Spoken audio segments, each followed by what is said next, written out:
Isaías capítulo 9, verso 6.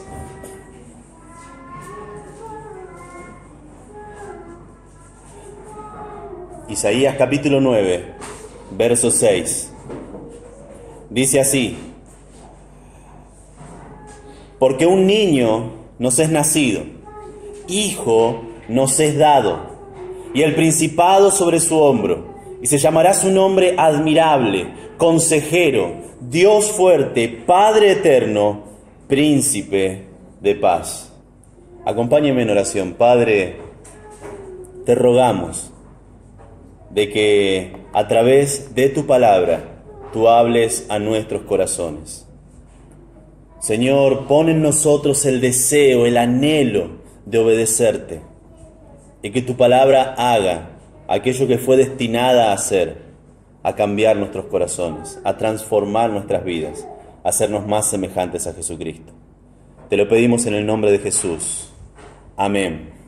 Ahora, ¿de qué trata la Navidad? Para nosotros, que estamos dentro de una iglesia, la respuesta es fácil. ¿De qué trata la Navidad? De Jesucristo. Pero de las puertas para afuera hay mucha confusión. Yo recuerdo cuando era chico, gracias a Dios, mis padres pincharon mi ilusión de Papá Noel desde muy chiquito.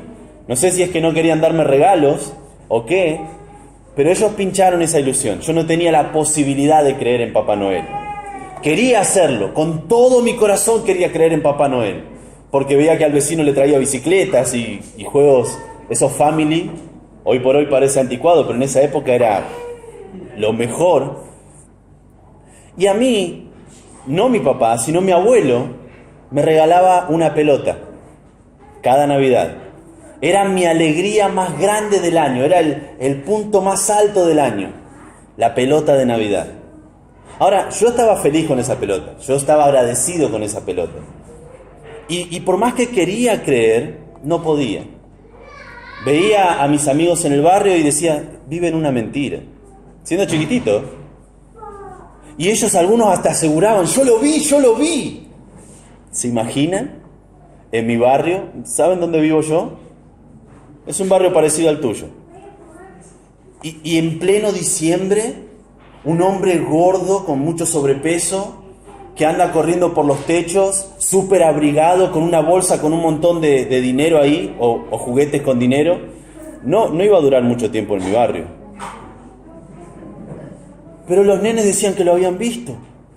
Y yo sabía que era una mentira. Ahora, ninguno de nosotros nos gusta vivir una mentira, ¿o no? Cuando hay alguna discusión o algo, ¿qué decimos? Decime la verdad. No me mientas, no queremos que nos mientas.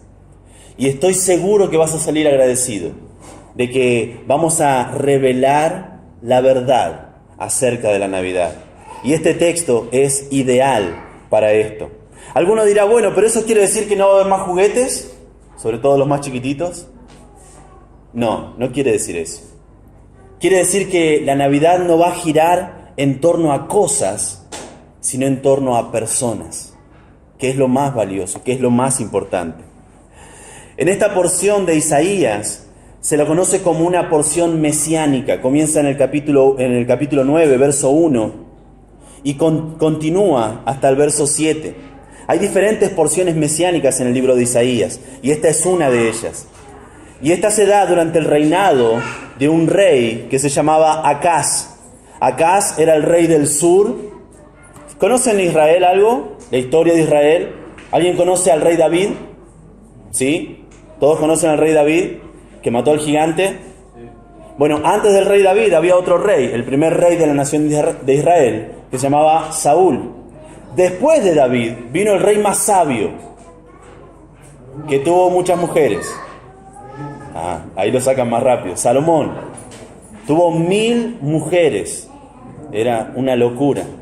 Y luego de Salomón tuvo un hijo llamado Roboam. Y Roboam no hizo las cosas bien. Y vino otro llamado Jeroboam. No eran parientes ni nada por el estilo. Y el reino de Judá se dividió. El reino de Israel se dividió. 2 tribus al sur y 10 tribus al norte. Muchas gracias. Las 2 de abajo se le llamó Judá y las 10 de arriba se le llamó Israel o Efraín. en las escrituras entre una u otra está hablando de la misma, el reino del norte. El reino del sur estaba este rey que era bastante bueno, no era el mejor, pero era bastante bueno, llamado Acaz. Y en el reino del norte estaba uno llamado Peca. Y estamos en el año 700 antes de Cristo, para que se ubiquen donde estamos en esta porción de las Escrituras. Y aunque esta profecía tenía una relación directa con lo que estaba sucediendo en ese momento, su significado más profundo estaba en anunciar al Mesías, al que nosotros conocemos como el Señor Jesucristo. Vamos a descubrir a través de esta profecía la verdad de la Navidad al responder algunas preguntas. Cada uno de nosotros debemos preguntarnos de qué se trata verdaderamente la Navidad a la luz de este pasaje.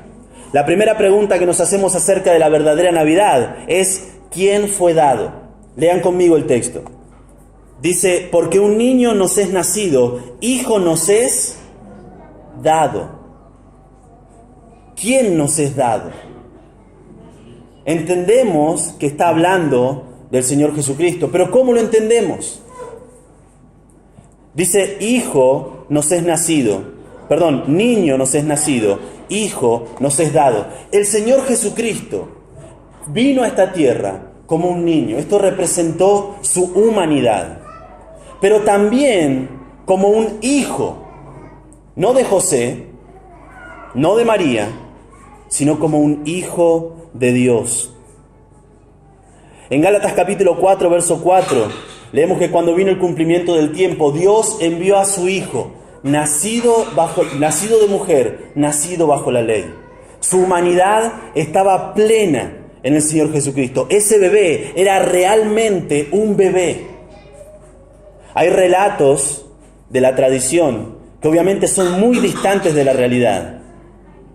Que decían, había un relato bastante místico, que decía que cuando María lavaba los pañales de Jesús, el agua que corría hacía florecer la hierba seca. ¿Eso hace un bebé? No. Con mi esposa, cuando Josías usaba pañales, nos peleábamos para ver quién lo cambiaba. Era como, te toca a vos. No, yo ya fui, te toca a vos. Ojo, me toca a mí. Jesucristo fue 100% hombre. Un niño nos es nacido. En el hebreo, niño es niño. No es un niño especial, no es una forma de niño, es un niño, con todo lo que eso conlleva. En Hebreos capítulo 4, verso 15, dice, porque no tenemos un sumo sacerdote que no pueda compadecerse de nuestras debilidades, hablando del Señor Jesucristo, sino uno que fue tentado en todo según nuestra semejanza. En todo. Aún en incluso eso que estás pensando, Jesucristo fue tentado. Lo dice la Escritura, en todo. Pero termina diciendo, pero sin pecado. Él experimentó la angustia, Él experimentó las tentaciones, Él experimentó la humanidad. Sin embargo, Él nunca pecó. El segundo, hijo nos es nacido, realza su deidad. En Mateo capítulo 3, verso 17. Si quieren ir conmigo ahí, vayan por favor. Mateo capítulo 3, verso 17. El Señor Jesucristo, luego de haber pasado esa tentación en el desierto, antes, Mateo, capítulo 3, verso 17, el bautismo de Jesús. Mateo capítulo 3, verso 17. 16 para tener el contexto. Dice, y Jesús, después que fue bautizado, subió luego del agua, y he aquí los cielos le fueron abiertos, y vio al Espíritu de Dios que descendía como paloma y venía sobre él. Y hubo una voz de los cielos que decía, este es mi Hijo amado, en quien tengo complacencia. Esa palabra complacencia es esa satisfacción superlativa.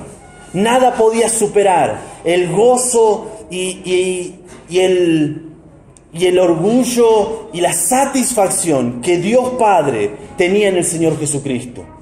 Es su Hijo perfecto, que excede cualquier imaginación nuestra.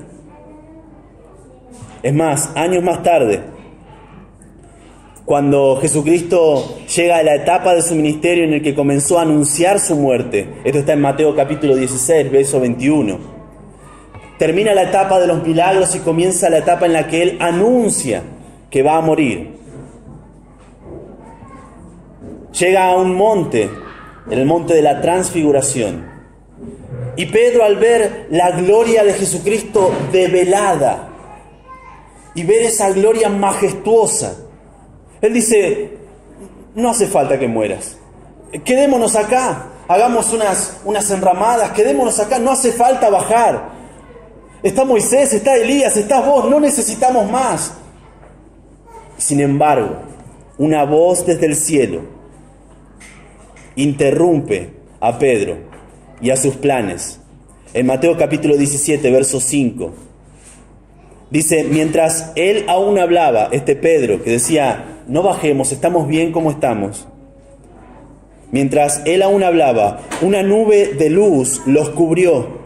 Y he aquí una voz desde la nube que decía: este es mi Hijo amado, en quien tengo complacencia. Las mismas palabras. Y agregó: a él oíd. A Jesucristo hay que oír. Si Jesucristo planificó que en esa etapa de su vida Él debía ir rumbo hacia el Calvario, dejando de lado los milagros, a Él debemos oír. Si Jesucristo planificó algo para nuestras vidas, que por ahí no estamos tan de acuerdo, a Él debemos oír y nuestros planes quedar de lado. Estos términos que vemos acá: un niño nos es nacido, hijo nos es dado, y el principado sobre su hombro, y se llamará su nombre admirable, consejero, Dios fuerte, Padre eterno, príncipe de paz, desarrollan el concepto de Emmanuel. Emmanuel significa Dios con nosotros. Y Dios, ese Hijo amado a quien debemos oír, se había envuelto en humanidad como un niño. Literalmente, Dios con nosotros. En Isaías capítulo 7, verso 14, dice: por tanto el Señor mismo os dará señal. He aquí que la Virgen concebirá y dará a luz un hijo, y llamará su nombre Emmanuel, que traducido es Dios con nosotros. El hijo de la Virgen también será hijo de David, y tendrá derechos a la realeza y al trono de David. Mateo, que escribió su evangelio pensando principalmente en los judíos, se ocupó de dejar esto bien en claro. Bien en claro. En Mateo capítulo 1, verso 21, leemos: y dará a luz un hijo y llamará su nombre Jesús, porque él salvará a su pueblo de sus pecados. En Lucas también vemos algo parecido. Dice Lucas capítulo 1, verso 31, 32 y 33. Dice: y ahora concebirás en tu vientre y darás a luz un hijo y llamarás su nombre Jesús. Este será grande y será llamado Hijo del Altísimo. Y el Señor Dios le dará el trono de David, su padre, y reinará sobre la casa de Jacob para siempre, y su reino no tendrá fin. También en Lucas capítulo 2, verso 7 y verso 11, dice: y dio a luz a un hijo primogénito y lo envolvió en pañales y lo acostó en un pesebre, porque no había lugar para ellos en el mesón. Verso 11, que os ha nacido hoy en la ciudad de David un Salvador, que es Cristo, es decir, el Mesías, el Señor. ¿Quién fue dado? El Señor Jesucristo. El eterno Dios, cubierto de humanidad en la fragilidad de un bebé. Ese es quien fue dado para esta Navidad. Quiero compartirles un pequeño video acerca del regalo de la Navidad, que es Dios viniendo a este mundo. ¿Lo podemos ver?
Entonces, ¿quién fue dado?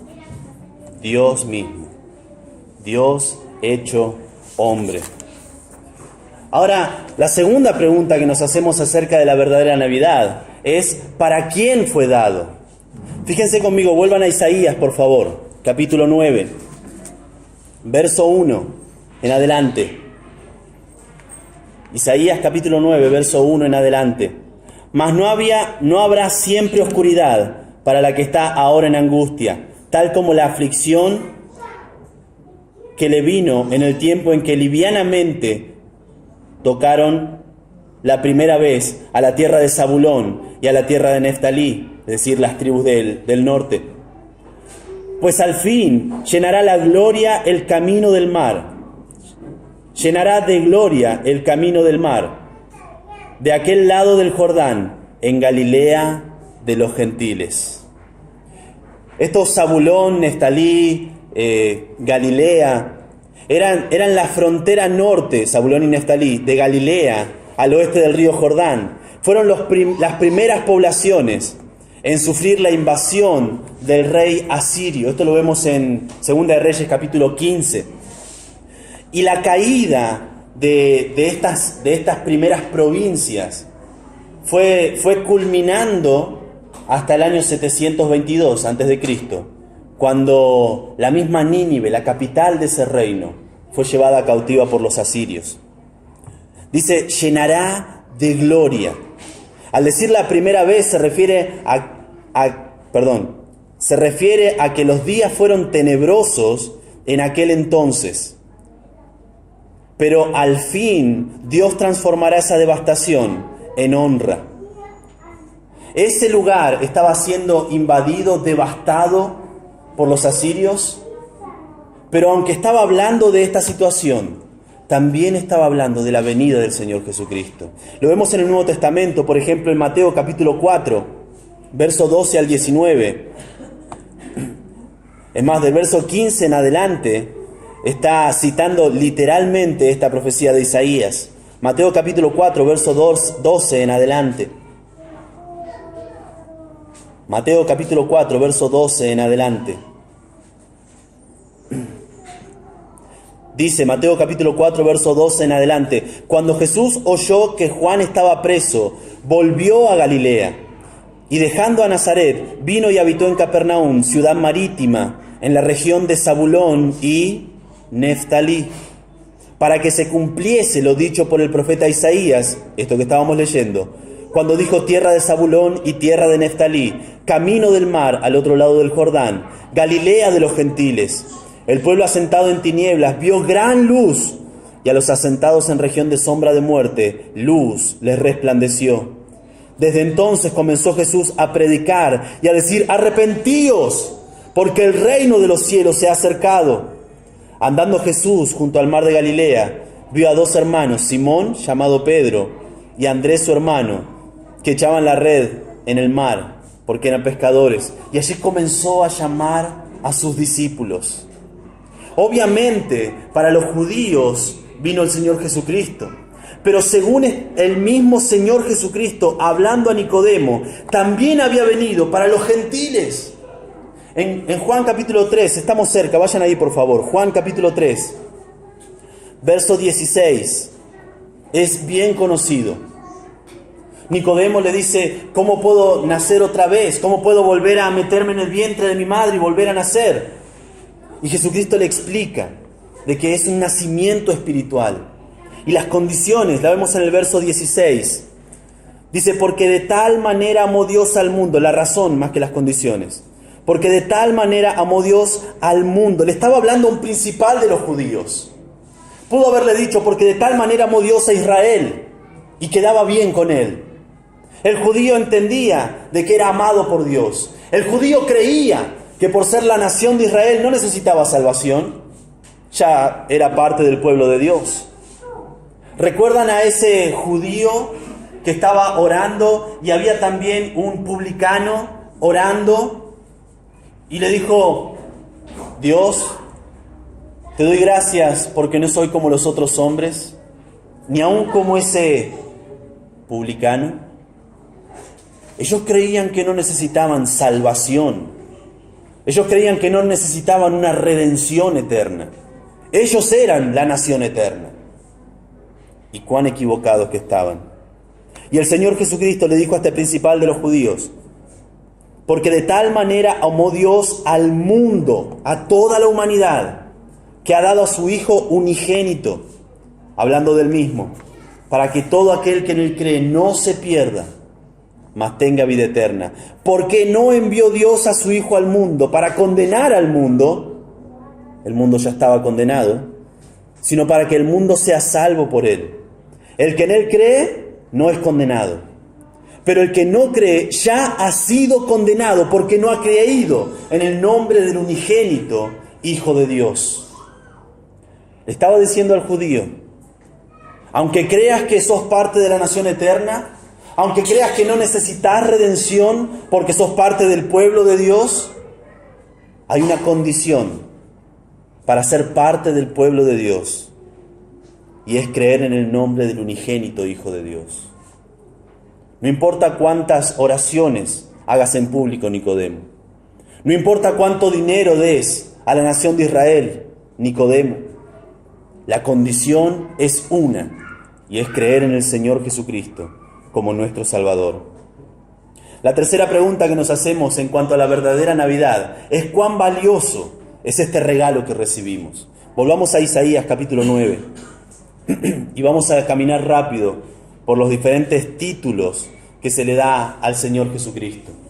Este niño también está avalado de que es Dios hecho hombre, porque estos títulos que se le da a ese niño nacido, a ese niño que nos es dado, solamente puede ser completados, solamente pueden ser llevados por las espaldas del Creador. ¿Cuán valioso es este regalo? Es un regalo real, es un rey. Dice: y el principado sobre su hombro. Este principado es el cumplimiento de este versículo y del Salmo capítulo 2, verso 9. El Hijo gobernará las naciones del mundo. Lo vemos en Apocalipsis.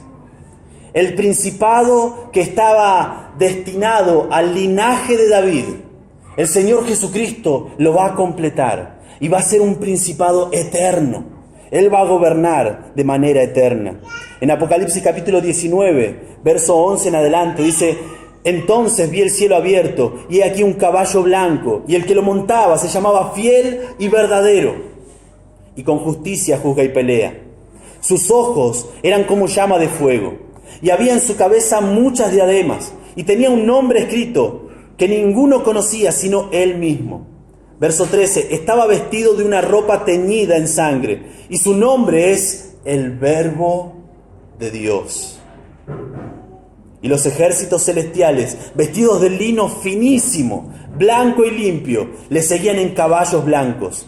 De su boca sale una espada aguda para herir con ella a las naciones, y él las regirá, las gobernará con vara de hierro. Él es el Rey de Reyes. Él es el Señor de señores. Es el Señor Jesucristo. Y esto va a ser en un futuro no muy lejano, cuando Él venga por segunda vez para reinar, para gobernar. Quisieron hacerlo rey cuando Él estaba en esta tierra. En Juan capítulo 6, después de que Él alimentó a los 5,000, dice que lo buscaban para hacerlo rey. Es más, en Jerusalén, en esa última semana, fue recibido como un rey. Leemos en Juan capítulo 12, versos 13 al 15. Tomaron ramas de palmera y salieron a recibirle y clamaban: ¡Hosana! Sálvanos ahora, bendito el que viene en el nombre del Señor, el Rey de Israel. Lo aclamaban como el Rey, porque Él es el Rey. Pero la gente es tan cambiante que una semana después negaban de que sea su rey. Llegaron a decir: el César es nuestro rey, crucifíquenle.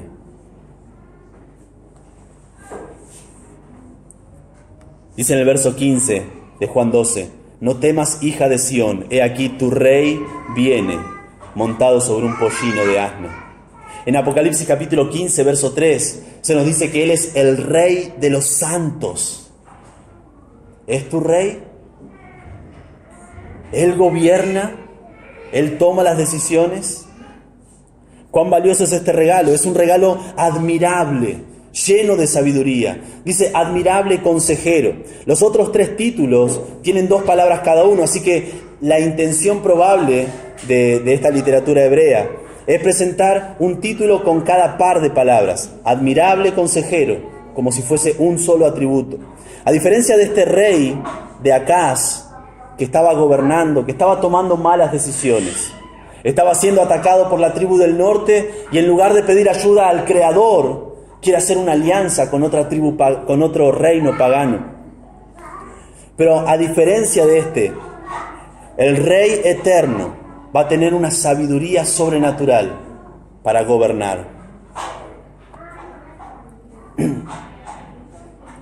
Cuando tenemos alguna dificultad, cuando tenés que tomar alguna decisión, ¿a quién vas por sabiduría? ¿A un vecino? ¿A un psicólogo? ¿A algún amigo? Si es cristiano, gloria a Dios. Si no lo es, qué peligro. En Santiago capítulo 1, verso 5, leemos que si alguno de nosotros tenemos falta de sabiduría, ¿a quién la pedimos? A Dios. Y Él promete darla de manera abundante y sin reproche. Pero hay una condición, debemos pedirla con fe. Si pido a Dios sabiduría y no estoy dispuesto a obedecerle, ¿dónde está mi fe? Señor, no sé qué hacer. No sé si mentir o decir la verdad, pero hay consecuencias. Y la palabra de Dios, fuente de toda sabiduría, nos dice hablar la verdad cada uno con su prójimo. ¿Qué vas a hacer? ¿Mentir para zafar o hablar la verdad? Es sabiduría del Señor, pero hay que tener fe para obedecerlo. Este regalo, ¿cómo es? Es todopoderoso. Dice Dios fuerte o Dios poderoso. Como un guerrero poderoso, este Mesías ganará las victorias militares que se mencionan del verso 3 al verso 5 del capítulo 9. En Isaías capítulo 10, verso 21, leemos, el remanente volverá, el remanente de Jacob volverá al Dios fuerte. Por más que ellos iban a ser llevados cautivos, si se apoyaban en el Dios fuerte, ellos iban a volver a esta tierra prometida. En Deuteronomio capítulo 10, verso 17, Dios exige fidelidad de su pueblo, porque Jehová vuestro Dios es Dios de dioses y el Señor de señores, Dios grande, poderoso y temible, que no hace acepción de personas ni toma cohecho. En Nehemías capítulo 9 es fascinante. Aún habiendo pasado 277 años, ellos seguían confiando en el Dios todopoderoso. Y en Nehemías capítulo 9, en el verso 32, después de que ellos habían sido llevados cautivos, primero por Asiria, luego por Babilonia, y habían estado estos 277 años cautivos, y luego habían vuelto en diferentes oleadas. La última fue la de Nehemías. Él reconstruyó el muro de la ciudad, y la gloria de Jerusalén volvió a resplandecer. Y él pudo decir, ahora pues, Dios nuestro, Dios grande, fuerte, temible, que guardas el pacto y la misericordia, no sea tenido en poco delante de ti todo el sufrimiento que ha alcanzado a nuestros reyes, a nuestros príncipes, a nuestros sacerdotes, a nuestros profetas, a nuestros padres y a todo tu pueblo, desde los días de los reyes de Asiria hasta este día.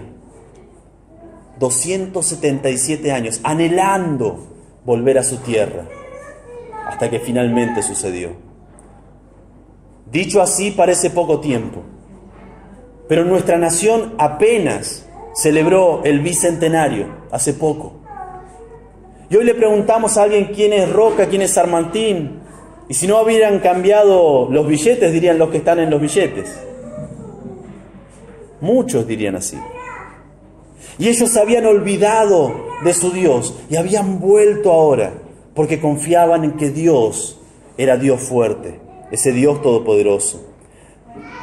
¿En quién confiamos cuando las cosas exceden nuestro poder? Cuán valioso es este regalo, es el regalo eterno. Dice Padre eterno. Ahora, está hablando del Hijo y dice Padre eterno. ¿Hay alguna contradicción acá? No. Esto de Padre eterno, también podríamos decir Padre de la eternidad. La palabra Padre en hebreo tiene la idea de fuente. Jesucristo es la fuente de la eternidad. Hay un solo Dios, dice el Nuevo Testamento, y un solo mediador entre Dios y los hombres. Y es Jesucristo, hombre. Él es la fuente de una eternidad segura en los brazos del Señor. ¿En quién descansa tu esperanza después de la muerte? Y lo último, príncipe de paz. Príncipe de paz. En Lucas capítulo 2, te animo en esta Navidad a abrir tu Biblia con tu familia e ir a Lucas capítulo 2. Los ángeles cantaron en el verso 14, gloria a Dios en las alturas y en la tierra, paz. Paz, buena voluntad para con los hombres. En Hechos capítulo 10, verso 36, dice que Dios envió mensaje a los hijos de Israel, anunciando el evangelio de la paz por medio de Jesucristo. Pablo en cada una de sus cartas, tanto en Romanos como en Gálatas, como en Efesios, como en Filipenses, en Colosenses, primera y segunda de Tesalonicenses, primera y segunda de Timoteo y en Tito, nos hace ver que la paz es únicamente un regalo de Dios. Paz a vosotros, comenzaba sus cartas el apóstol, de Dios nuestro Padre y del Señor Jesucristo. ¿Hay paz en tu vida? En Romanos capítulo 5, verso 1, leemos: justificados pues por la fe, tenemos paz para con Dios por medio de nuestro Señor Jesucristo. La única fuente de paz verdadera es el Señor Jesucristo. ¿Vas a celebrar esta Navidad, esta venida del Señor en paz? ¿O vas a procurar esta Navidad atormentado por las cosas materiales? En Romanos capítulo 14, verso 17, leemos el consejo del Señor. Porque el reino de Dios no es comida ni bebida, sino justicia, paz y gozo en el Espíritu. ¿Cuán valioso es el regalo de Dios? Es inmensamente valioso. La cuarta y última pregunta que nos hacemos acerca de la verdadera Navidad es cómo fue recibido. Vayan a Lucas capítulo 2. Estoy seguro de que vamos a ser varios mañana en la noche leyendo Lucas capítulo 2, recibiendo las 12, no con pirotecnia, no con excesos, sino con la razón de la celebración, el Señor Jesucristo. Lucas capítulo 2. Y veamos cómo fue recibido este regalo. Lucas capítulo 2, verso 1 al 7.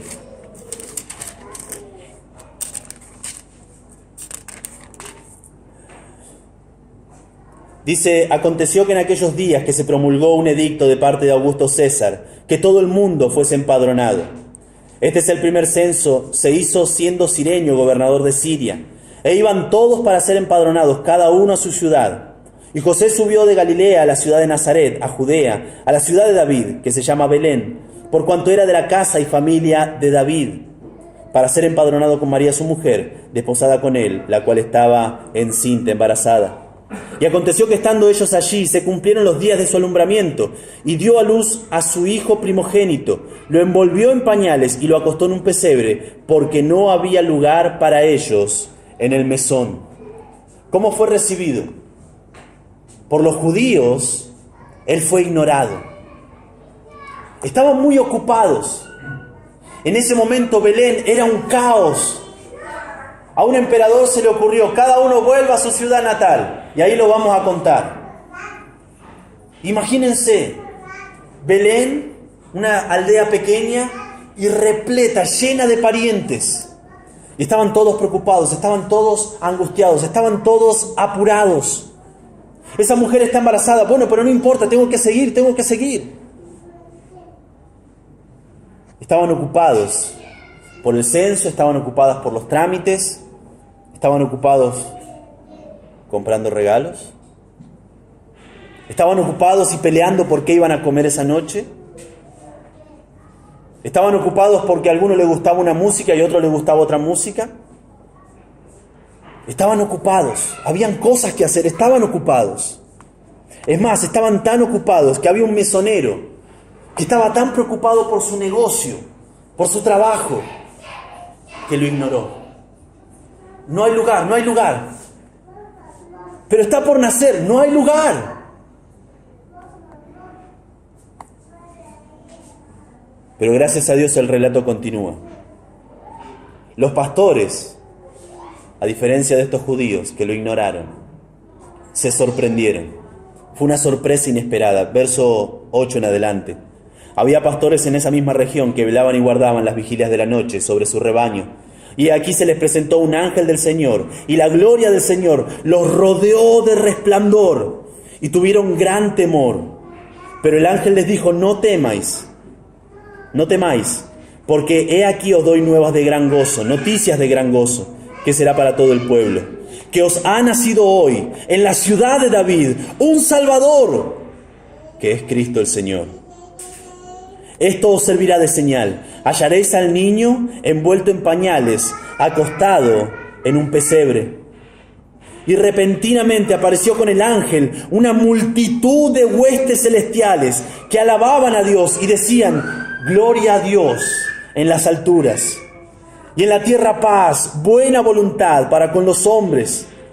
Sucedió que cuando los ángeles se fueron de ellos al cielo, los pastores se dijeron unos a otros: pasemos pues hasta Belén y veamos esto que ha sucedido y que el Señor nos ha manifestado. Vinieron pues apresuradamente y hallaron a María y a José y al niño acostado en el pesebre. Y al verlo, dieron a conocer lo que se les había dicho acerca del niño. Y todos los que oyeron se maravillaron de lo que los pastores les decían. Pero María guardaba todas estas cosas, meditándolas en su corazón. Estos pastores estaban cuidando ovejas. Esa noche no había nada interesante. Esa noche estaban, como quien dice, sin ningún plan. Hay que cuidar las ovejas, es de noche, tal vez tenían sueño, tal vez estaban distraídos, y de golpe una luz volvió de día la intensa noche de Belén. Probablemente se asustaron. Dice: no temáis, le dijo los ángeles al principio, pero al final adoraron y se gozaron.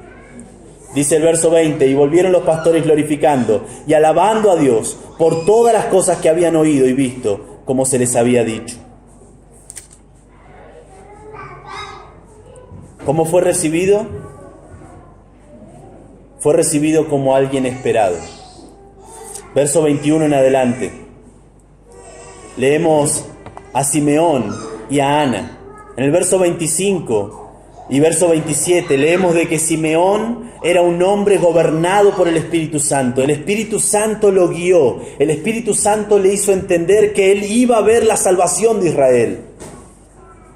Vemos que Simeón vio su esperanza cumplida, del verso 28, 29, 30, 31 y 32.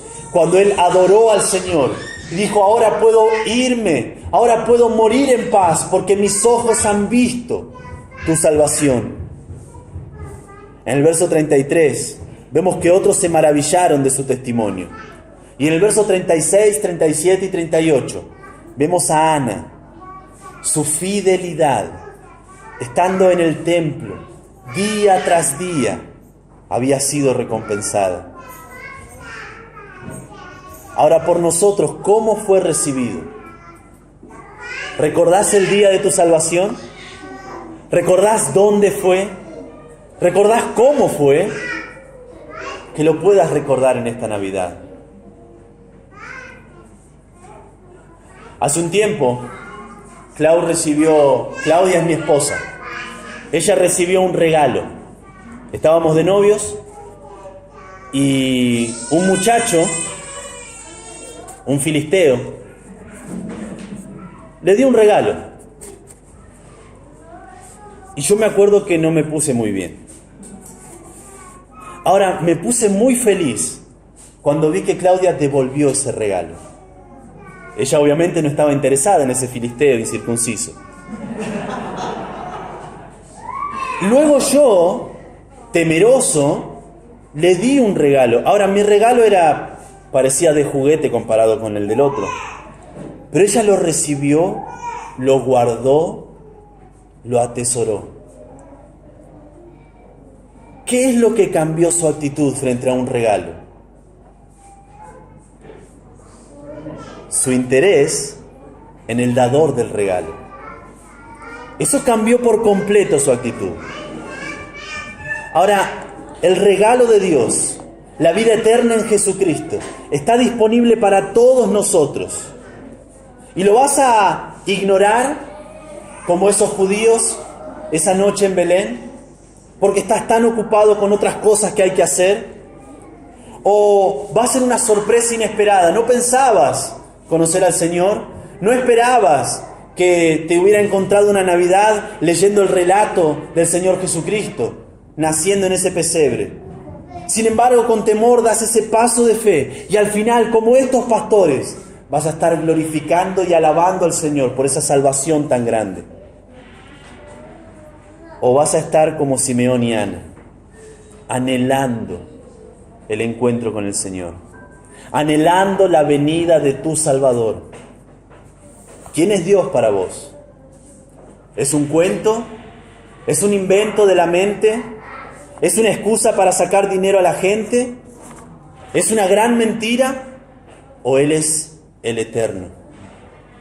¿O Él es el alto y el sublime? El que habita en la eternidad y cuyo nombre es el Santo. Isaías 57 nos da esta descripción de Dios. Él habita en la altura y la santidad y con el quebrantado y humilde de espíritu, para hacer vivir el espíritu de los humildes y para vivificar el corazón de los quebrantados. Si el pecado en tu vida te quebranta, Él no te va a rechazar. Él te va a estar esperando. Y si pedís perdón de todo corazón, Él promete que va a perdonar. Hemos visto que algunas preguntas debían ser respondidas. ¿Quién fue dado? El Señor Jesucristo. ¿Para quién fue dado? Para todos nosotros. ¿Cuán valioso es este regalo que recibimos? Es eterno. ¿Y cómo fue recibido? Eso depende de vos. Que en esta Navidad podamos recibir al Señor en nuestra mesa de la misma manera que lo recibimos en nuestro corazón.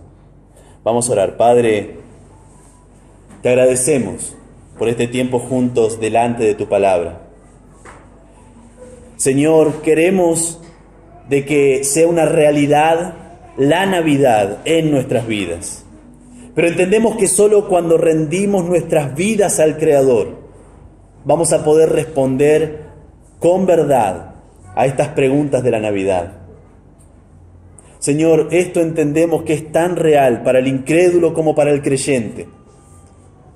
Podemos ignorar lo que tú has hecho, como muchos lo hacen en esta Navidad. Tal vez con temor al principio, pero si estamos dispuestos a creer en ti, tú has prometido que al corazón contrito y humillado no lo rechazarás. Y podemos tener gozo como esos pastores, porque hemos sido salvados de una muerte eterna.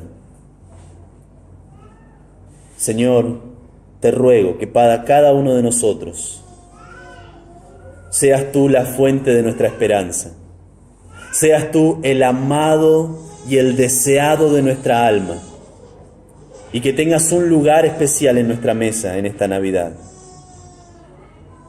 Padre, que podamos ser desafiados a adorarte a ti, mientras el mundo entero celebra con excesos, nosotros poder recordarte con humildad. Tú eres el regalo. Tú nos has dado el regalo de esta Navidad en el Señor Jesucristo. Te amamos y te agradecemos por esto. En el nombre de Cristo Jesús. Amén.